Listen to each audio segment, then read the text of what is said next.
이런저런 사유로 독종이 된 자신이 어렵게 고시에 합격한 후 허지부지 살 수는 없었다. 상관의 말이라면 무조건 따르자는 생각은 어쩌면 지극히 당연한 글로 받아들였다. 그 당시 자신을 한마디로 표현해보라면 충견 이상도 야도 아닌 것 같다.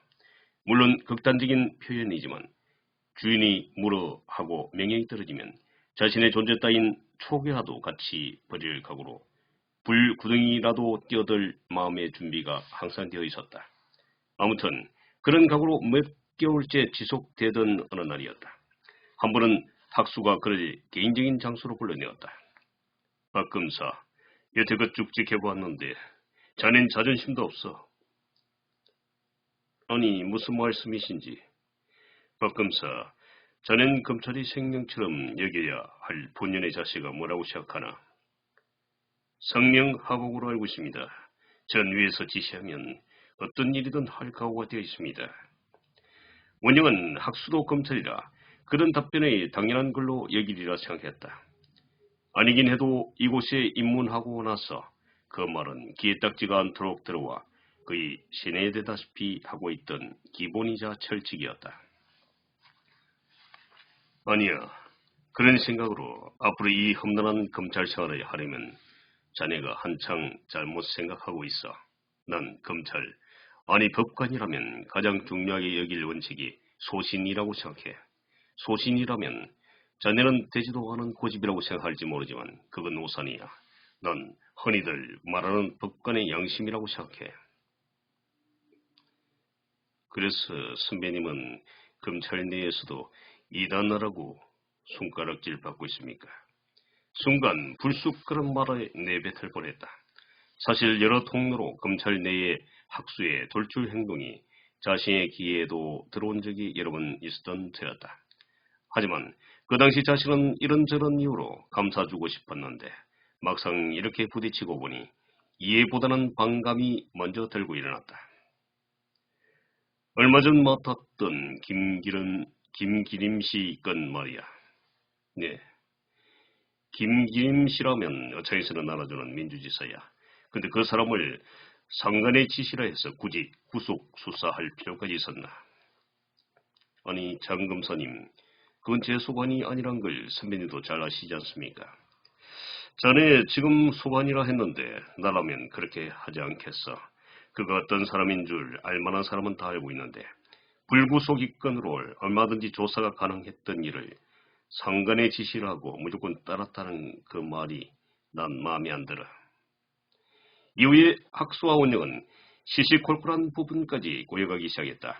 둘은 예초부터 생각이 달랐고 이상이 달랐다. 결국 어느 날 사소한 시비 끝에 고성이 오갔고 학수로부터 그 대학에서는 법을 그렇게 가르쳤냐는 비하 발언까지 들은 후부터는 둘은 영원히 갈라서고 말았다. 안 그래도 지방대 출신으로 잔뜩 움츠려 살고 있던 자신에게 이 말은 가슴에 비수를 꽂는 것과도 같았다. 그래, 박스방, 어서 와. 오늘도 파이팅이다.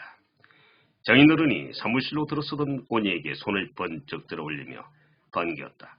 선거 사무실에서는 술과 음식을 미리 차려놓고 선거 운동원들이 빙 둘러앉아 있었다. 별동대장 김영우가 오늘 여론 결과가 좋게 나올 거라는 연락을 미리 받은 민 위원장님이 다가해 준비를 지시했다고 기뜸했다. 원영은 그 말을 듣고 나자 기분이 잔뜩 고무되었다.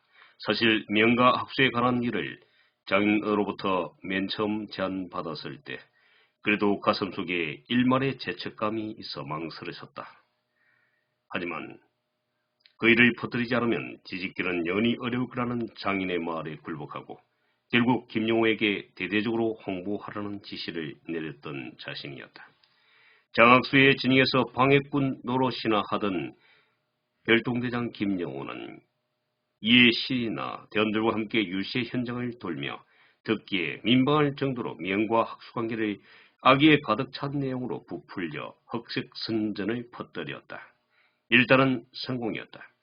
여론을 호도하는 데 있어 흑색선전만큼 효과가 빨리 나타나는 게 없다는 사실을 새삼 깨닫게 된 자신이었다. 하지만 미연에 대한 배신 행위로 마음속에 항상 빚을 지고 있던 자신은 학소 쪽에서 어떻게 반격을 해올지가 초미의 관심사였다. 하지만 미연이 자신과의 관계를 알리기도 쉽지 않겠다는 판단을 하며 애써 걱정을 누그러뜨렸다. 다행스럽게도 그런 여론이 형성되고 일주일이 다 되어가는 시점에 이르렀지만 어디에서도 그런 움직임은 감지되지 않았다. 자, 이제 곧 선거 여론조사 발표를 한다네요. 이제부터는 지방방송은 닫을 것이고 결과를 지켜봅시다요. 별동대장 김여우가 잡담으로 웅성대는 분위기에 사무실에서 벌떡 일어나 주위를 환기시켰다. 한편 그 시간에 미연과 가평댁은 벽보로 만든 종이를 숨죽여가며 곳곳에 붙이고 있었다. 혹시라도 원영 쪽에다 알려져 밤사이에 수구의 버리기라도 하면 만사가 허사였다. 어쨌든 내일 1월 5일에 있을 발표에 최대한의 관중을 모아야 했다. 원영 쪽 선거 운동원들의 눈에라도 띄게 될까 노심초사하며 조심조심 붙여갔지만 당인지 희한하게도 오늘따라 한 명도 눈에 띄지 않았다. 세 번째 벽보를 막 붙이고 돌아서려는데 바로 옆 식당에 열려진 문틈 사이로 뉴스가 진행되고 있었다. 그러다 마침 이번 총선 여론조사 결과가 발표되고 있었다. 두 사람은 그 장면에 그만 발길이 얼어붙었다. 10여 분 동안 각 지역 여론 발표가 자체 분석 내용을 곁들여 이어지고 있었다. 다음은 의창 지역구입니다. 의창은 전직 두 검사가 맞붙어 한치의 양보도 없이 엎치락뒤치락하는 지역으로 전국적인 관심을 불러일으키고 있는 지역입니다. 예, 발표합니다. 초반엔 우세를 보였던 참민당의 장학수 후보가 한총당의 박원영 후보에게 5% 뒤처지는 의외의 결과로 나왔군요. 역시 여당 쪽의 박원영 후보의 끈질긴 뒷심이 무섭군요. 그 밖에 무소속의 두 후보는 각각 5%, 3%의 지지율로 대세에는 큰 영향이 없을 듯 보이는군요. 미연과 가평댁은 꼼짝도 하지 못하고 그 자리에 얼어붙어 있었다. 너무 충격이 컸던 탓일까? 지난번보다도 여론조사 결과는 점점 안 좋은 상황으로 전개되고 있었다. 미연은 갑자기 온몸으로 심한 허탈감과 함께 어지럼증을 느끼곤 못 박힌 듯 엉거주춤 서 있었다. 강한 바람이라도 불어오면 금방 쓰러질 듯 심하게 흔들렸다. 세대, 이런 때일수록 힘내야지. 오늘 만든 30개 벽보 중 이제 고작 3개 붙였어. 응? 네, 그래야죠. 가평댁의 그 말에 미연이 희미하게 웃으며 대답했다. 미연도 가평댁도 말은 하지 않았지만 마음속으로는 실망감이 크게 자리를 잡고 있었다. 미연도 이럴 때일수록 힘을 내야 한다는 가평댁의 말이 새삼 가슴을 울리고 있었다. 드디어 우리가 해냈어. 어이, 이 사람아.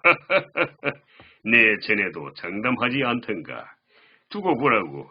선거 개표 땐 10% 이상으로 장학수를 멀찌감치 따돌리고 금배지를 달게 해줄 테니.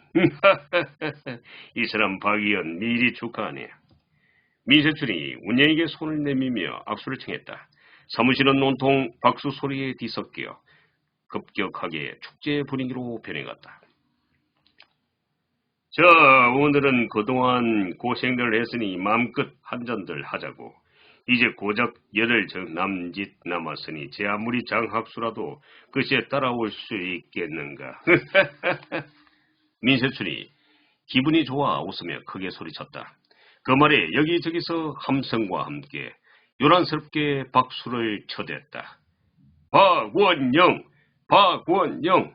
박원영! 별동대장 김영우가 어느 손을 치켜들고 구호를 외치자 모여있던 선거운동원들이 모두들 따라했다.